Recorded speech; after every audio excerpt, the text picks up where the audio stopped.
12 तारीख को वार्ता हो रही है, ये डेट तय है, 4 बजे का समय भी तय है, नोट ब्लॉक गृह मंत्रालय में हो रहा है ये भी तय है। सबसे अच्छी बात है ये पॉलिटिकल लेवल की डायलॉग है, इसमें ब्यूरोक्रेट लेवल की डायलॉग नहीं है जिसके अंदर में लंबा खींचना, समाधान नहीं निकलना या बहुत जरूरत से ज्यादा समय लगना, ये ब्यूरोक्रेट लेवल के डायलॉग में हो सकता है, लेकिन ये पॉलिटिकल लेवल का डायलॉग है और उसकी अध्यक्षता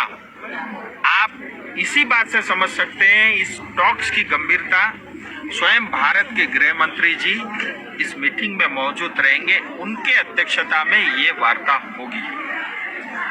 तीसरी बात, ये ट्राइपेटाइट टॉक है क्योंकि केंद्र सरकार, बंगाल सरकार और गोरखाओं के स्टेक होल्डर इस मीटिंग के लिए बुलाए गए हैं। चौथी सबसे अच्छी बात, अब तक के वार्ता में डूअर्स हमेशा छूट जाता था, लेकिन इस बार डूअर्स भी शामिल है और आज मैं उस बात का खुलासा करता हूं आपके माध्यम से। बहुत सारे लोगों ने ये कहा कि ये डायलॉग होगा ही नहीं, सितंबर में कहा था, सितंबर में नहीं हुआ, अगस्त की बात थी, अगस्त में नहीं हुआ, कभी हमने कहा कि अफगानिस्तान चल रहा है, वो सब है, लेकिन उन सबको लोगों ने नेगेटिव मानसिकता के साथ देखा, सिर्फ और सिर्फ उसके ऊपर राजनीति करने की कोशिश की, लेकिन ये नहीं देखा कि गोरखाओं ने पिछले 100 साल से ज्यादा समय से दुख पा रहे हैं। तो आज मैं उस बात की भी आपको बताना चाहूंगा, ये सिर्फ और सिर्फ डूअर्स को इंक्लूड करने के लिए 1.5 महीना का ज्यादा समय लगा, ये भी आपके माध्यम से मैं अपनी जनता को अवश्य कहना चाहूंगा। सो इस बार डूअर्स भी है, इस बार पश्चिम बंगाल भी है और पश्चिम बंगाल का ढीला ढाला रवैया अब बिल्कुल नहीं चलेगा। गृह मंत्रालय ने मन बना लिया है और गृह मंत्री जी इसीलिए इस मीटिंग में गंभीरता से वो स्वयं अध्यक्षता कर रहे हैं। अब जो है ममता दीदी या बंगाल सरकार का ढीला ढाला रवैया भी नहीं चलेगा, समाधान होगा और होके ही रहेगा, ये भी तय है। इसके साथ साथ मैं आपको और भी बात बताना चाहूंगा, इस वार्ता के लिए पश्चिम बंगाल के चीफ सेक्रेटरी से लेकर के इतना ही नहीं, हमारे 2 मुद्दे हैं, एक स्थायी राजनीतिक समाधान, दूसरा 11 जनजाति का विषय। 11 जनजाति को मान्यता दिलाने के लिए जितने भी हमारे एनजीओ है, जनजाति के अलग अलग संगठन है, मैं उन सब का नाम नहीं ले रहा हूं क्योंकि 3 का लूंगा तो 4 छूटेंगे, उन सब की भी तपस्या है, मैं उनके लिए भी आपके माध्यम से कहना चाहूंगा। इस बार के वार्ता में ट्राइबल मिनिस्ट्री के सचिव भी रहेंगे, इतना ही नहीं आरजीआई को भी इस मीटिंग के लिए बुलाया गया है, ये भी मैं आपके माध्यम से बताना चाहूंगा। सो बड़ा गंभीर विषय को लेकर के चर्चा होनी है, इसमें बहुत सारी सतर्कता अपनानी पड़ती है जिसका हम पालन कर रहे हैं, क्योंकि इससे पहले भी बहुत सारे पत्राचार को लेकर के चिट्ठियां आई है और तमाम तरह के विवाद उसमें होते रहे हैं। मैं एटलीस्ट अपनी गोरखा संतान से आपके माध्यम से चाहता हूं, चाहे पॉलिटिकल लेवल के हमारे बड़े भाई हो या जिनका मेरे को सांसद बनाने में बड़ा योगदान रहा हो या जिनका नहीं भी रहा हो, जो मोदी जी को मानते हो या नहीं भी मानते हो, लेकिन मैं उन सब से आग्रह करता हूं आपके माध्यम से, ये एक समय ऐसा आया है, अगर हम आज चूक गए फिर 100 साल तक हमारी पीढ़ी दुख पाती रहेगी। मैं ईमानदारी से प्रयास कर रहा हूं, मैं इसलिए नहीं प्रयास कर रहा हूं कि 2024 में मुझे ही चुनाव लड़ना है, मैं उसकी कोई अपेक्षा भी नहीं रखता, लेकिन मैं इसलिए ईमानदारी से काम कर रहा हूं। अभी सिर्फ और सिर्फ 2.5 साल का समय बचा हुआ है, इस 2.5 साल में अगर ठोस नहीं हुआ फिर पता नहीं कितने और साल लगेंगे, कितने लोग और शहीद होंगे, कितने लोगों को और बलिदान देना पड़ेगा, कितनी माताओं को जो है और रोना पड़ेगा। इसलिए इस सब विषयों को ध्यान में रखते हुए मैं एक बार फिर कहता हूं, देखिए राजनीति के लिए पूरा समय है, हम करने चाहिए राजनीति में। पॉलिटिकल पार्टी अगर राजनीति नहीं करेगा तो खाएगा क्या, लेकिन राजनीति करते करते हम इतने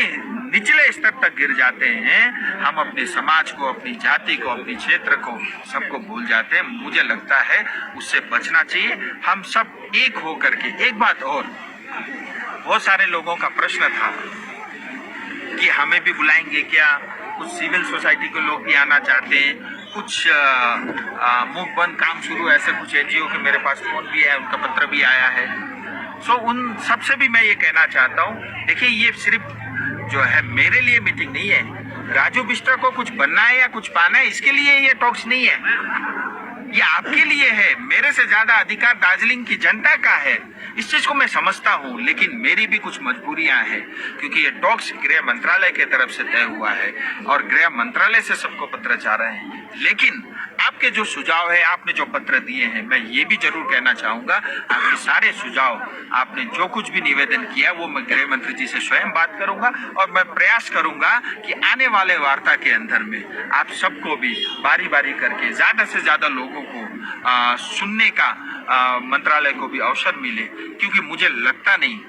कि पहले एक मीटिंग में सब कुछ हो जाएगा, क्योंकि इस तरह की वार्ताएं पहले भी होती रही है और तमाम वार्ताओं में समय जरूर लगता है। मैं ये तो नहीं कहता नहीं होगा या एक में होगा, दो में होगा, ये तो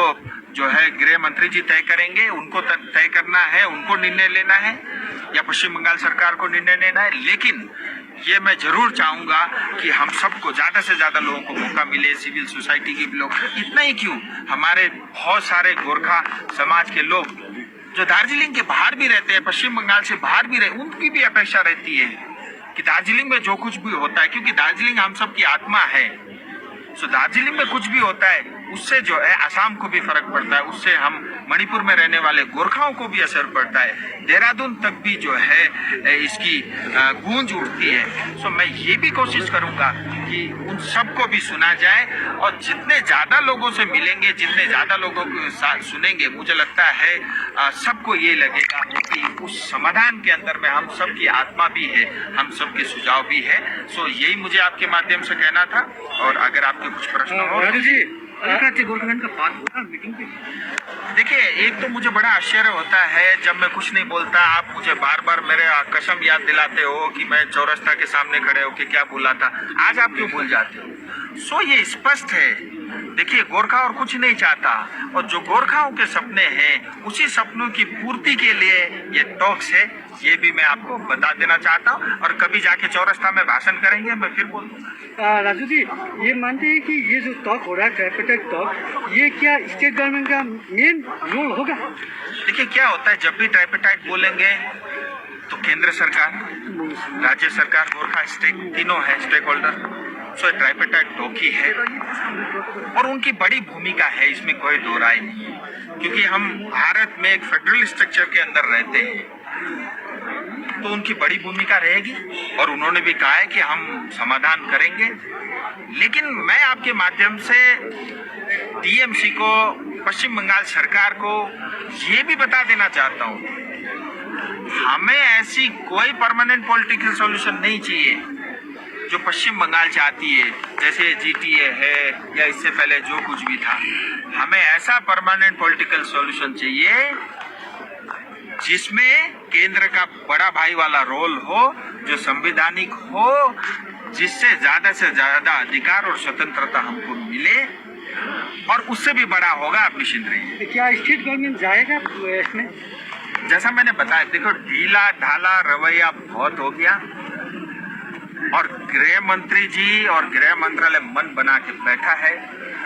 मुझे लगता है वो अवश्य आएंगे। आप देखिए क्या होता है भारत में। अगर नहीं आया राजू, मतलब स्टेट गवर्नमेंट नहीं आया तो क्या इसको बाइकआउट कर कैंसिल होगा? देखिए सुनिए, बिल्कुल नहीं होगा, लेकिन आप देखिए नहीं आया तो क्या हुआ, आएगा तो क्या होगा, अब उस पे स्पेकुलेशन पे हम नहीं जाते। अभी तो उनको चिट्ठी गया है, बहुत सारे लोग बोल रहे हैं प्रमाण का है, मैं प्रमाण भी लेके आया हूँ, दिखाऊं आपको,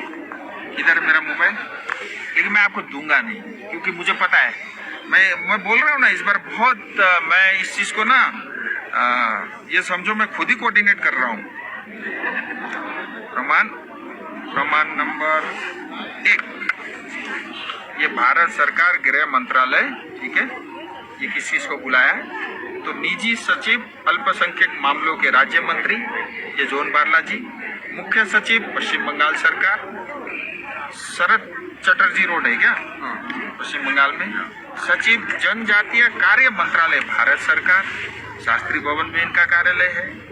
registrar general of India Bharat सरकार, NDCC 2 बिल्डिंग जय सिंह रोड पे, आज बता सकता और ये गृह मंत्री कार्यालय नॉर्थ ब्लॉक और पीपीएस गृह सचिव, यहाँ पे भी पीपीएस गृह सचिव है, बड़ा कमाल है। ओके राजू जी, सो कुल मिला के ये भी प्रमाण है और जो है हमको आशावादी होना चाहिए, हमको पॉजिटिव सोचना चाहिए। देखिए इससे पहले भी बहुत सारी वार्ताएं हुई है, देश भर में बड़े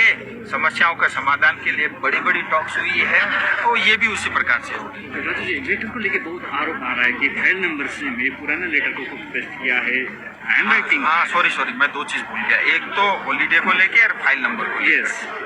सो मैं गृह मंत्रालय में ज्वाइंट सेक्रेटरी से मेरी बात हुई, ये छुट्टी का क्या चक्कर है? बोला सर हमारी तो कोई छुट्टी नहीं है, और बाई चांस मैंने 2 अक्टूबर मेरी उनसे बात हुई थी, तो उस दिन भी वो कार्यालय में थे। सर हमारी कोई छुट्टी नहीं है, और ये सरकार जानी जाती है, हमारे लिए सारे दिन है कि सब प्रभु ने दिए हैं, चाहे संडे हो चाहे मंडे हो। और फुलपाती का दिन हुआ, इससे ज्यादा शुभ कोई हो सकता है क्या गोरखाओं के लिए? मुझे लगता नहीं कुछ हो सकता है। नवरात्र का समय, फुलपाती का दिन, मतलब इससे अच्छा शुभ दिन कोई हो ही नहीं सकता। और जहां तक फाइल नंबर की बात है, देखिए मैंने ये बात की ये फाइल नंबर का कॉन्सेप्ट क्या है, तो उन्होंने बताया कि जो पुराने इतिहास से जो टॉक्स चली आ रही है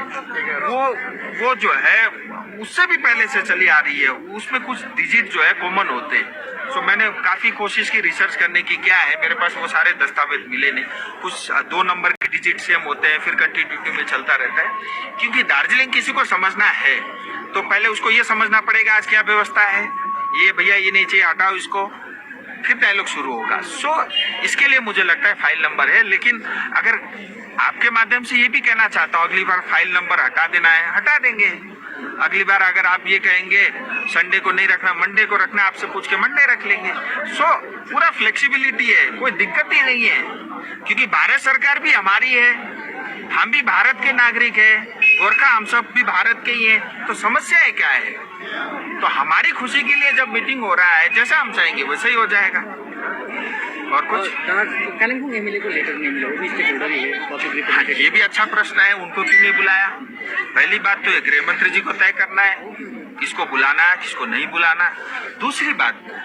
देखिए मैं किसी का नाम नहीं लूंगा, मेरे कुछ आदरणीय बड़े भाई भी हैं जो आज हमारे साथ नहीं है, उनका भी बहुत प्रयास रहा यहाँ तक पहुँचने में, उनका भी योगदान है, मैं ये नहीं कहूँगा नहीं है। लेकिन उसके बावजूद भी देखिए आज पश्चिम बंगाल सरकार को बुलाया है, मान लो घर में माँ को कोई मीटिंग में बुला ले तो सब बच्चों को तो बुलाना जरूरी नहीं है, और उन्होंने तो पहले ही तय कर लिया है कि जैसा हमारी माँ बताएंगी वैसे ही हमको करना है, तो बात तो खत्म हो गया। सो ममता दीदी को बुलाया है, पश्चिम बंगाल सरकार को बुलाया, और जो लोग उनके साथ है वो तो ऑटोमेटिकली है ही ना, अब उनके साथ पीछे पीछे वो भी आ सकते हैं, किसी ने मना तो किया नहीं है। सो मुझे लगता है कि भारत सरकार ने वही मैं नहीं बुलाया है, माता जी को बुलाया है, अब उनके साथ जो आना चाहे ये उनको तय करना है। को बुलाया है। सो मेरा ये कहना है, मैं उस विषय में फिर आता हूँ, देखिए जो लोग भारत के संविधान के अंतर्गत स्थायी राजनीतिक समाधान चाहते हैं उनको बुलाया है, जो लोग पश्चिम बंगाल